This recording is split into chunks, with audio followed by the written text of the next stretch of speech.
Do you believe trauma runs in families like a pattern or breaks with you? A week before my brother's engagement party, he called me with a request so ridiculous I had to hold the phone away from my ear and stare at it like it had grown a second screen, because hearing your own brother say, in a very calm voice, that you should avoid mentioning your job at his party since it might make him look bad, is the kind of sentence that tells you exactly where you sit in the family pecking order and exactly how fragile his self-image really is. And I remember saying, sure, I can keep things simple, no problem, while I felt that old familiar pressure behind my ribs, the one I carried through residency nights and holidays where I was the backup plan and not the daughter to be celebrated. And I promised him with the kind of smile you can hear through a phone that I would not make the night about me, because I am not stupid, and because I've learned that sometimes the only way to cut a knot is to pull the rope slowly in the other direction. He said he appreciated me, used that careful voice he saves for managers and strangers, said Hannah's parents were very traditional and easily impressed by titles, said he did not want unnecessary comparisons, and I said I understood, which I did. Just not in the way he imagined, since what I understood was that for my brother the scoreboard has never turned off, not when I matched into surgery, not when I finished my first brutal year, not when I showed up to birthdays with sore feet and puffy eyes because I had been standing in an operating room for hours, and he would still find a way to play the victim of my effort, as if my work reached across the table and slapped the pride out of his mouth. I told myself I would not fight him before the party because I knew how that would go, the group chat exploding with our mother's trademark phrases about peace and timing and family image, our father chiming in with something about how emotions run high at milestones. And then someone would suggest that I was too intense, too focused, not flexible enough, which is a fun little insult to throw at a surgeon who literally has to be flexible enough to pivot in a crisis without shaking. So instead of arguing, I let the request hang there like a painting I did not buy and walked into the week letting the annoyance sharpen into something useful, because anger for me is not a bonfire, it is a scalpel, and I prefer to hold it steady. The party itself was held at a private room in a restaurant that had been picked for its safely neutral menu and its reputation for photos that make everyone look better than they felt, and when I arrived I could see the layout of the evening the way I see a case list. Who would speak when, which table would carry which opinion, who needed appeasing and who needed handling, and I kept my jokes small and my answers smaller, and when someone asked what I had been up to lately I said working and sleeping when I could, which was true but not the whole truth, because I had agreed to be quiet, and I wanted to see just how quiet everyone else intended to be. Daniel did his glad-handing routine, which I've watched since we were kids, and he learned that some adults like you more when you seem to like yourself most, and Hannah looked happy in that gentle way that makes you root for a future you cannot quite see. And her parents had that fixed politeness that lives somewhere between judgment and curiosity, and I stood there with my seltzer and nodded through small talk about wedding venues and guest lists and the cost of everything these days, and I waited, because the person who waits is the person who keeps the choice. When the toast started, our mother went first with a speech that sounded like it had been written by a committee of guilt and Pinterest, all about family, perseverance, and how Daniel had always been such a leader. And our father added a piece about commitment and steady character, and I clapped at the right moments and did not roll my eyes when my own name came up as the younger sister who learned resilience from watching her brother. Which is quite an interesting narrative choice given that my strongest lessons arrived during rounds at 4 in the morning with an attending who did not care about my family's mythology, and then the mic started passing around the room in that casual way that terrifies people who have something to hide. And it stopped at me because someone said we should hear from the sister. I looked at my brother and saw panic try to sit down in his pupils and cross its legs, and I gave him a small nod that he misread as surrender, and then I took the microphone with both hands like it weighed more than it did. And I started with a thank you that was honest, because I am not interested in being dishonest when the truth will do the job better, and I said I wanted to thank everyone, especially our parents and the people in this room who have known us since we were little, for supporting me through my first year as a surgeon, which has been the hardest and most important year of my life, and I said it the way I would say it to a patient's family, slow and clear and without drama. And I watched the room do that subtle shift people do when a story they thought they understood suddenly has new chapters. You could feel the pause slide across the tables like a long exhale no one expected to share, and my mother's smile got stuck in that place where it is almost a grin and almost a grimace.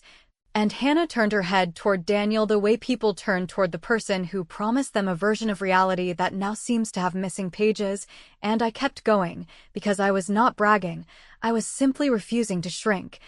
And I thanked my mentors and my team at the hospital, and I thanked the friends who fed my cat when I slept at work, and I thanked the people who answered my late-night texts when I needed a voice that did not smell like antiseptic, and I did not list a single title or publication or award because this was not about a resume.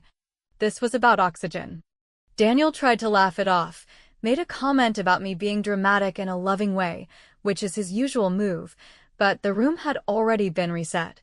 And I could see Hannah's father listening with the kind of attention usually reserved for investors and negotiations, and I could see our relatives retallying whatever private leaderboard they keep in their heads, and I closed gently, congratulating Daniel and Hannah, saying I was proud of them, and I handed the mic back like I had just put down a glass of water, nothing more, nothing less.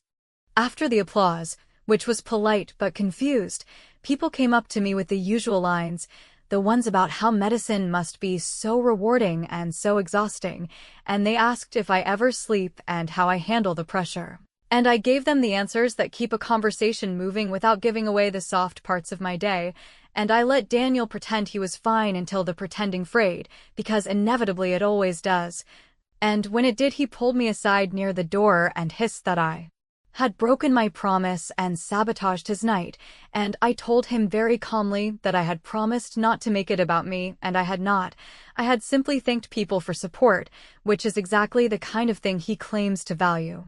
He said I knew what I was doing, which is the closest he has ever come to giving me credit, and I told him he was right. I did know, and then I went back to the table and spoke with Hannah's mother about community programs for health literacy. Because she asked and I answered, and I let my brother stew in the juice he squeezed, because I have learned that interference is a gift I do not owe to people who try to shrink me for their comfort. On the ride home, I replayed the night the way I review a case, step by step, complication by complication, and I realized I had only nudged one domino and the rest were still standing, maybe or maybe not. And I thought about the phone call he made a week earlier and the way he needed me small to feel big, and I decided I was done lending him my silence as a booster seat, because if he wanted height he could stand on his own feet, and if he could not, that was not my emergency.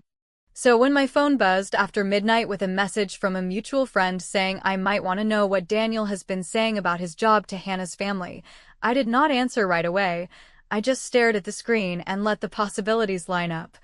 Patient as a heartbeat, and I thought, fine, if we are telling stories, let us make sure they match the records, because I am tired of being the only one who has to pass an audit, and I opened the message.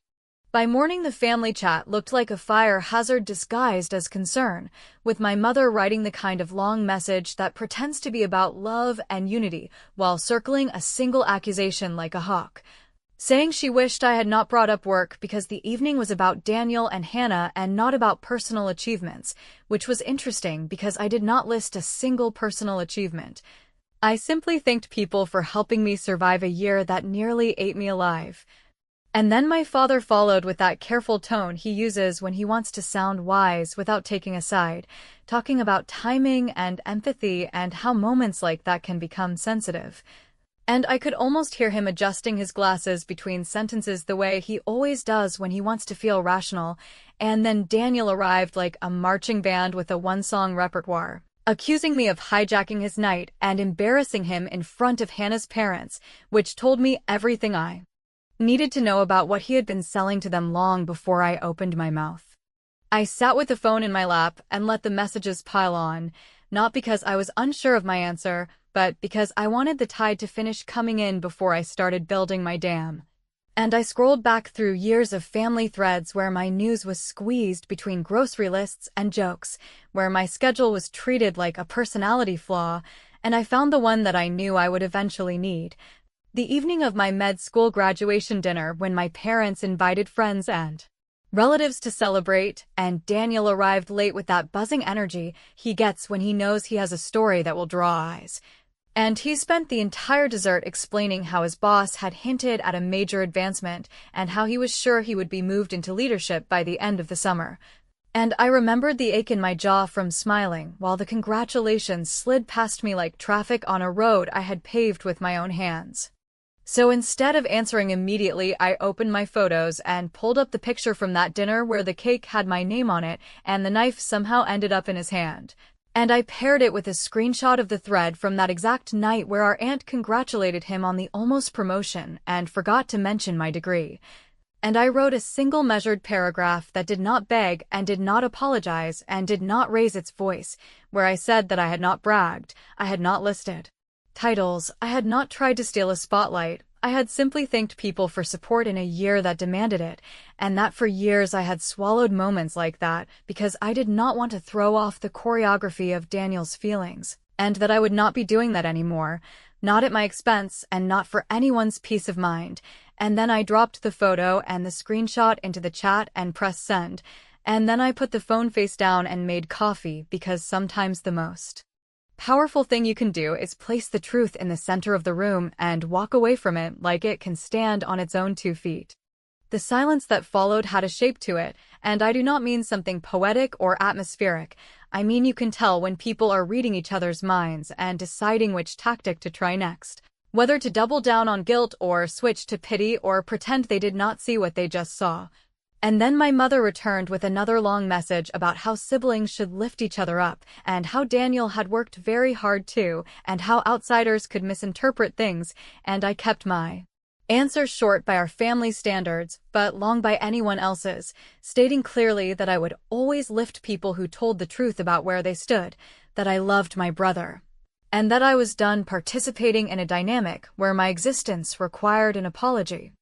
I thought that would be the end of it for the morning, but the universe has a sense of timing that does not care about my schedule, because a mutual friend, someone who has known us both since school and does not traffic in drama without reason, sent a private message that did not bother with a hello, just a line that said I might want to know what Daniel had been telling Hannah's family about his job, and before I could even push my thumb down to type a response, another bubble popped up with a careful version of the story. How Daniel had been saying he was close to a leadership role at his company, how he had suggested that the announcement could happen soon, how he had implied that the reason he avoided certain conversations was to keep things confidential, and how Hannah's parents were proud of his discretion, which would have been funny if it were not so on brand for him. Because discretion in our house has always meant silence from me and a megaphone for him. I did not reply with anger because anger is the streetlight everyone can see, and what I wanted now was a flashlight I could point exactly where I needed it, so I asked 2 questions, calm and plain, whether the words leadership role were his or theirs, and whether there was any actual timeline he had claimed, and my friend, to their credit, said he had used phrases like almost there and internal approval pending and transition window, which are the kind of corporate fog that sounds official until you ask a single direct question, and I thanked them and put the phone down and stared at my kitchen counter and thought about how many times in my life I had been asked to be smaller so someone else could feel bigger, and how often that someone had been Daniel with a new story to sell. That was when I decided I would not wait for the next family storm to pass over me, that I would choose my own weather, and I opened the family chat again and wrote that I loved them, that I would be at the rehearsal dinner, that I would bring a gift I had already picked out, and that I would not be entertaining further debates about whether my life was acceptable at family gatherings, and then I slid one more thing into the conversation, which was a link to a hospital fundraiser we were running to support patient families who needed help covering basic costs during long stays. And I said in a level voice that I had set up a page in our family's name because if we were going to talk about support and unity, then we could put that into something that mattered. And I added that anyone who wanted to make the evening about character would have a chance to show theirs in a way that required no speeches. I will not lie and pretend it was not a gratifying little punch to watch relatives react with public generosity while Daniel sat quiet, because this is not about sainthood, it is about balance. And seeing the donations line up with little notes about pride and family and resilience worked like a mirror they could not tilt away from. And when Daniel finally surfaced with a bitter aside about me using charity to clean up my mess, I answered with a steady line saying that nothing needed cleaning, because nothing was dirty, that I had simply invited action, and that I looked forward to seeing him soon, which in our language meant I am not moving, you can come to me. Minutes later, while I was rinsing my mug, my phone buzzed again, and this time it was not the family or the friend. It was an unknown number with a short message signed by Hannah's mother, saying she had appreciated our brief talk about health literacy at the party and that she would love to ask me a few questions over coffee if I had time before the weekend. And I felt that small quiet click I get in the operating room when the plan becomes clear and the steps line up, and I typed yes with a day and a time and I hit send, and right before I put the phone down another message came in from a colleague who works at Daniel's company, a kind person who does not gossip, asking me if I was aware that my brother might be in trouble at work and that words like performance review had been floating around, and I did not answer either message just yet. I just watched both bubbles sit there like bookends on a shelf I was finally ready to organize, and I thought, good, now we begin. I met Hannah's mother for coffee and went in with the same mindset I use on a hard consult, which is not about charm or performance, but about clarity, because when someone asks for your time without small talk you can assume there is a question under the question.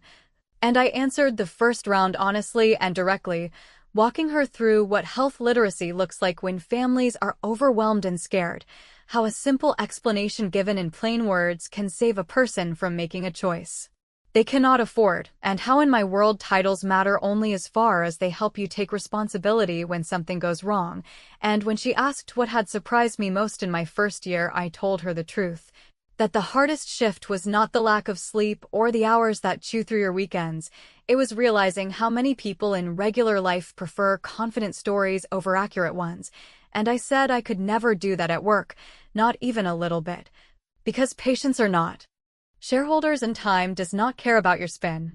She listened with that steady attention people use when they are trying to figure out a person's wiring rather than their resume. And when she said that she and her husband value transparency in business because it saves you from expensive mistakes, I said I respect that, and I left plenty of space between us because I did not want to push. I wanted her to reach, and she did, gently asking whether my brother ever felt overshadowed by my job and whether our family found the balance difficult. And I let out a small breath and said the balance has always been work in progress, that Daniel and I are different by nature, that he hates comparisons and I hate being told to shrink for someone else's comfort, and that the safest role I have learned is to speak plainly and let people show you who they are. Hannah arrived halfway through, apologizing for running late in a way that felt real rather than staged, slid into the seat across from me, and said she had always admired people who did intense jobs without making every conversation about it, which would have sounded like a line if she did not follow it with a small grimace about certain entrepreneurs who introduce themselves with their future titles instead of their current work, and I just nodded and said I know the type, and I told her a story from residency about a colleague who loved to stretch his position when he talked to people outside the hospital, how it gave him a short rush and then hurt him badly when an attending asked him to step into a responsibility he had only claimed in conversation, and how the humiliation of being caught made him bitter instead of careful. And that was the moment I dropped the lesson I wanted her to carry, which is that it is perfectly fine to want more, but it is dangerous to act like you already have it, because real systems check. We talked for a while about normal things, where she and Daniel plan to live and how she managed stress and whether money conversations with parents ever get easier, and I kept my tone easy and my answers unvarnished. And when she asked if I ever felt pressure to present a softer version of myself, I laughed a little and said I have been told to be smaller so many times I could write an instruction manual, and then I added, without heat, that I am not doing that anymore. And I watched her take that in without flinching, and it told me what I needed to know, which is that she is not the problem here. The problem is the story Daniel is selling and how much of it she has been asked to sponsor. On my way home, I got a short voice note from my colleague at Daniel's company, the one who had pinged me the day before, and in it she said she could not give specifics because that would be wrong. But that the mood around Daniel was tense and that he had been moved to weekly check-ins that do not usually mean good news. And she ended with a line that stuck under my skin, that sometimes people double down on appearances when they feel the ground shift. And I listened to that note twice and then deleted it because I do not keep other people's vulnerabilities sitting around on my phone, but I kept the meaning and stored it in the place where I keep my plans. I did not run to Hannah with anything because I am not trying to blow up her life with gossip. I am trying to move the truth into the center of the room and lock the doors so it cannot escape. So I wrote a short thank you to her mother for the coffee and added a line about how much I respect families who ask clear questions before big commitments, and I included one request that looked like courtesy and was actually strategy, asking whether she would be comfortable if, at the next family dinner, Daniel introduced me briefly before I spoke about a small hospital program I am trying to fund, because it would mean a lot to our parents to hear their oldest say out loud what he appreciates about my work and my integrity. And I pressed send and put the phone down and let that settle where it needed to settle. She replied faster than I expected, saying that sounded lovely and that she would arrange it. And then Hannah followed with a separate message asking if I could join a dinner at her parents' house that weekend because her father wanted to hear more about the fundraiser, and also, she said this without dressing it up, because he likes to understand the character of the people marrying into the family. And I felt that quiet click again, the one that says the dominoes are standing where you want them and the air in the room is still, and I wrote that I would be honored to come and that I would keep my part short and clear, and I smiled without showing teeth because the setup was clean now. And all I had to do was make sure no one could argue later about who had chosen what. As a small demonstration of goodwill that was also a fuse I could light later if needed, I posted a calm public note on our family fundraiser page thanking Daniel and Hannah for their encouragement about community work. A sentence that was true in spirit even if it stretched the literal, and I tagged Hannah's mother by name with permission, so that the people in their circle would see the association and connect my work with their values. And then I sent Daniel a private text that carried no accusation and no drama, telling him I had been asked to say a few words at dinner about the program and that he would be introducing me because it would mean a lot to our parents, and adding that I knew he was busy with some things at work and that I would keep it easy and positive, and I hit send and went to make dinner because sometimes the kindest tone is the tightest trap. He called within minutes, voice tight and a little breathless, insisting that there was no need for any extra speeches and that we should keep the evening casual because the focus should be on relationships and not on jobs, and I said I agreed completely. That this was not about jobs, it was about what we value, and that if he preferred we could skip titles altogether and just talk about integrity and how we handle pressure when people are watching, and I let that sit there until he ran out of words and mumbled that he would get back to me, and I told him calmly that the invite had already gone out and that I had already confirmed, and that I trusted him to do what was right for both of us, and then I ended the call before he could find his footing. That night, as I was finishing my notes for the week, 2 messages landed almost on top of each other, one from Hannah's father with a warm confirmation and a line saying he was eager to hear about how leadership works when lives are on the line, and one from my colleague at Daniel's company with a single sentence saying an internal check-in had just been scheduled with human resources for early next week, and I did not need to draw a map to see where the roads met, because the timing was no longer my problem, it was his, and all I had to do now was walk into that dining room, accept my brother's introduction that he could no longer refuse, and say out loud the one thing he has avoided his entire life, which is that the truth does not need a spotlight, it just needs a microphone. The dinner at Hannah's parents' house was not a trial by fire or a grand summit, it was a table with people who wanted to decide whether the future they were funding made sense. And walking in I reminded myself that I did not need to charm anyone or win any argument because the truth, when given a quiet seat and a steady voice, tends to pull its own weight. And if Daniel chose to perform beside it, that was his decision and his discomfort to manage, not mine.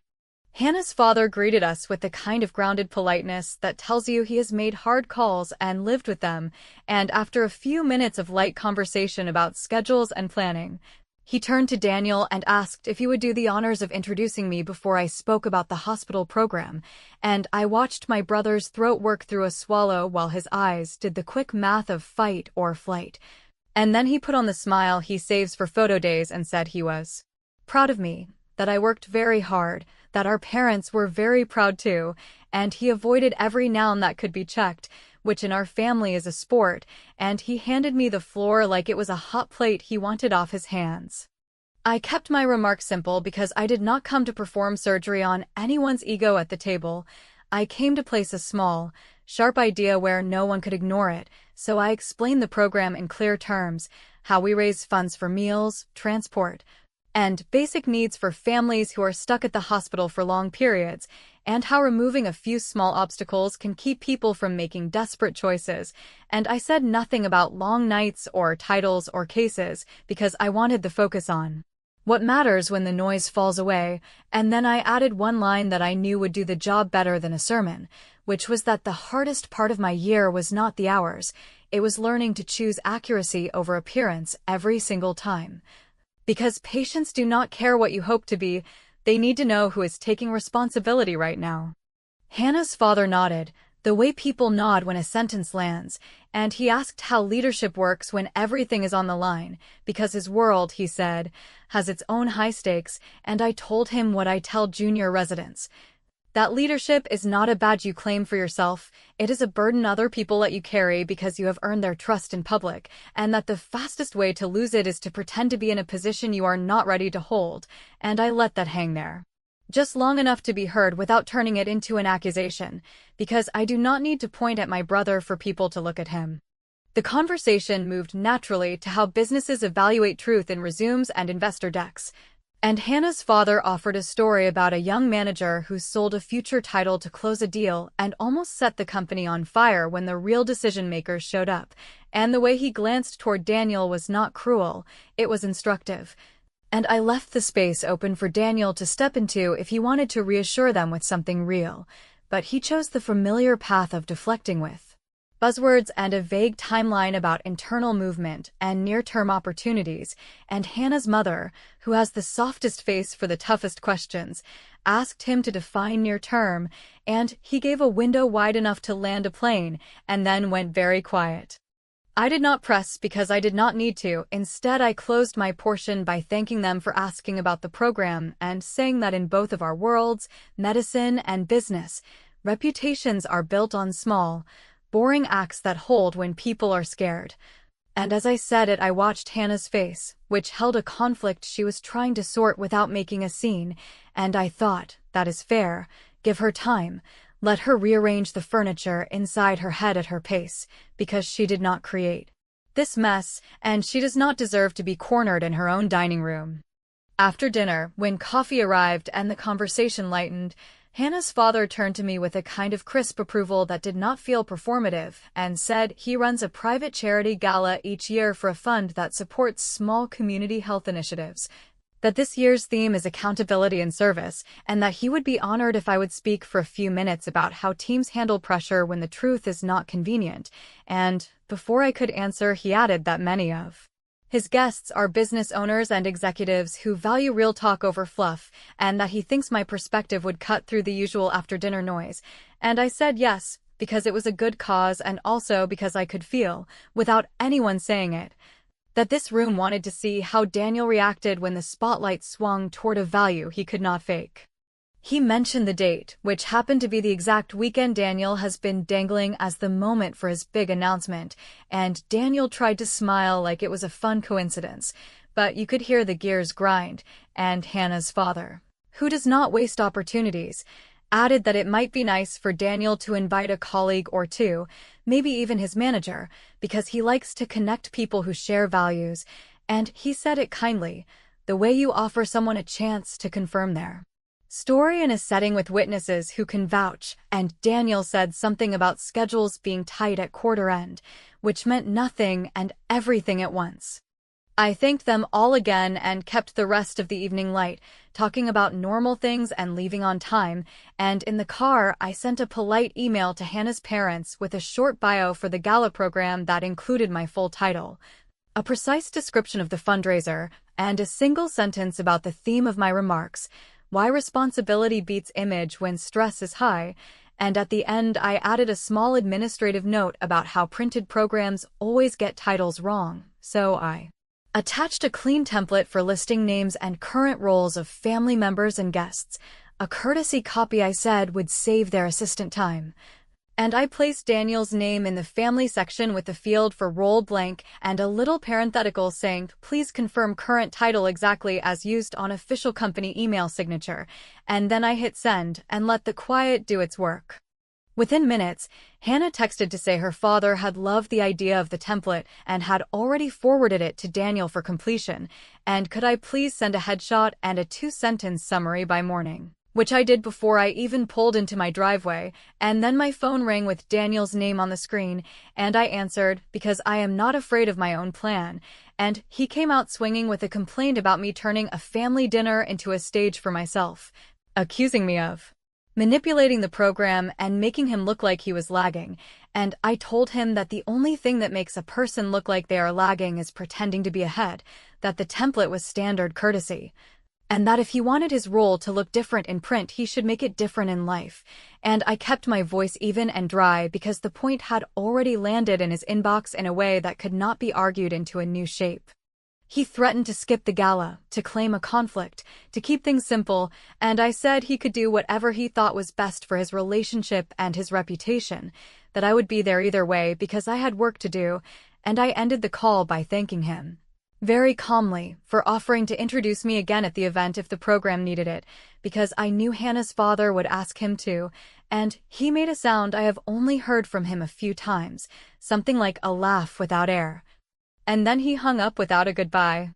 Later that night, when the house was quiet and the day had finally stopped shouting, an email from Hannah's father arrived confirming everything, thanking me for the bio, praising the template, and CCNG Daniel with a line asking him to confirm his exact role for the program by the following afternoon so the printer could proceed, and I stared at that one sentence for a long breath because it was the cleanest cut I could have hoped for. No drama, no accusation, just a deadline with ink and paper on the other side, and as I closed my laptop I felt the stillness that comes before the lights go up in a room where someone has been bluffing for too long, and I thought, we are done with stories now. All that remains is the part where the names go under the right titles and the truth sits where it belongs. The gala landed on the calendar like a quiet deadline that only a few of us understood, because on the surface it was a charity event with polite applause and small talk. But underneath it was a test of whether the stories people had been telling about themselves could survive a room where titles were printed in ink and introductions were handled by assistants who confirmed details rather than repeat rumors. And I arrived knowing that all I had to do was keep my promise to speak plainly while everyone else decided whether they could live with the truth sitting at their table. The program booklets were stacked near the entrance, with the kind of neutral design that tries not to compete with anyone's self-image. And, because I am not careless, I took one and turned to the family section where I knew the template I had sent would have done its quiet work, and there it was, my name with my role written exactly as it appears on my hospital badge, and a few lines down, Daniel's name next to his position as listed in his company's internal directory. Nothing inflated, nothing hinted, nothing future tense, just the job he actually holds, and for the first time in a long time I felt no anger at all, only a steady calm that comes when the weight you have been carrying gets picked up by gravity and rules instead of by your own back. Hannah's father greeted guests the way a builder checks a new foundation, not looking for charm so much as soundness. And when he reached us he thanked me again for the bio and told Daniel he was glad Daniel had invited a colleague because it is always useful to have people in the room who can vouch for each other's work. And Daniel nodded a little too quickly and gestured to the man standing a step behind him, a regional director whose name I already knew from the Whisper network that runs through corporate offices, and in that moment I realized how little I had to do now, because the dominoes were lined up and I was no longer the one touching them.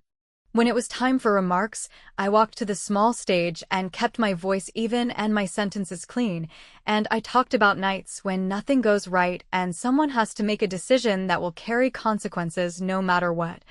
and how the only way through is to be exact about what you know, what you do not know, and what you will not pretend to know, because in my world pretending is not a harmless habit. It is a risk with a body attached to it, and I said that careers can recover from a missed opportunity, but reputations rarely recover from a lie told to make a moment feel better, and I left out every flourish that would have made it sound like a speech, because I was not there to perform. I was there to hold up a mirror and let people choose whether to look. I ended by thanking the donors for funding small, practical help that keeps families steady when they would otherwise fall apart, and I added one line about how integrity is not a title or a LinkedIn headline you can write in advance. It is the boring habit of being the thing you say you are after other people check, and the room was quiet in the way rooms get when they know the point has landed, and I stepped down as the MC moved us to the next portion, and I thought, that is it, no accusations, no names, just the rule everyone claims to respect posted on the wall for anyone who needed a reminder. During the reception, Hannah's father did what good hosts do and circulated until he arrived at our circle, and he kept it friendly as he asked Daniel's colleague how they knew each other. And the man answered in that straightforward way people use when they are not worried, saying Daniel has been on his team for a while and that they were working through a tough quarter.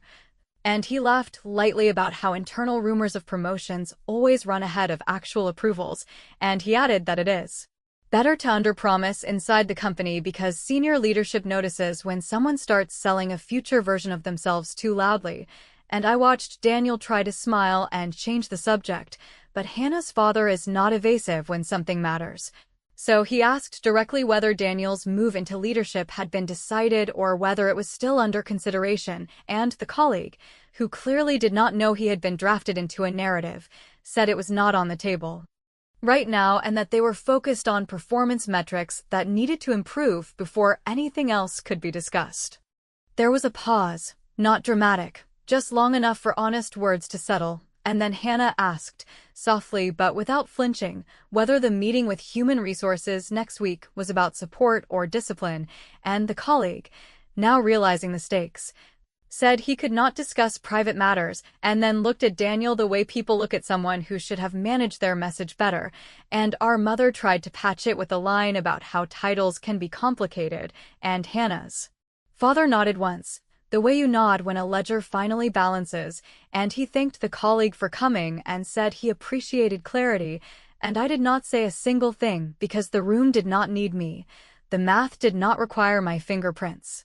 Daniel pulled me aside a few minutes later with the kind of tight smile that can break if you breathe on it, and he accused me of orchestrating a takedown, of baiting him into exposure, of turning a charity night into a trap, and I told him the truth, which is that I asked to speak about integrity and I sent a template so names and roles would be correct, and that everything else walked into the room on its own feet, and he said I knew what I was doing, and I said he knew what he was doing when he asked me to hide my work so his version of himself could stand taller, and that we both made choices, and that mine had a donation link attached while his had a deadline attached, and that if he wanted to be treated like a leader the fastest route would be to tell the truth before someone else did.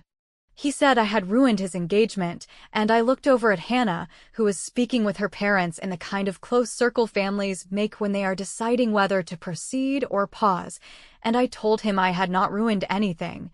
I had removed the cushion under a lie and let it fall the distance it always had to fall, and that if the relationship was real it would survive honesty, and if it was built on a brochure version of himself then it was better to find that out now than after vows and joint accounts and a life added on top of a story that could not carry the weight. I did not stay to watch the rest, because the win for me was never a scene. The win was balance restored, so I thanked our hosts, confirmed the donation total for the hospital program with the coordinator, and slipped out with the steady relief that comes when a long bad pattern has finally met a wall that will not move, and in the car, with my phone quiet in my bag, I thought about the first call from Daniel asking me to keep my career out of sight so he would not look small, and I realized I had finally answered him in the only language he respects, which is not anger or pleading, but consequence that arrives without raised voices and sits down at the table as if it had always had a seat there. Later that night, he texted a single line saying I had made my point, and I wrote back a line that was not cruel and not warm, that I loved him, and that I would always tell the truth, and that I hoped he would choose to do the same for himself. And I set the phone face down and went to bed knowing the last move had been made, and that whatever happened next was not mine to fix, because I had already done the one brilliant thing I promised myself I would do, which was to stop shrinking for someone else's comfort and let the truth speak at its natural volume, and that finally was enough.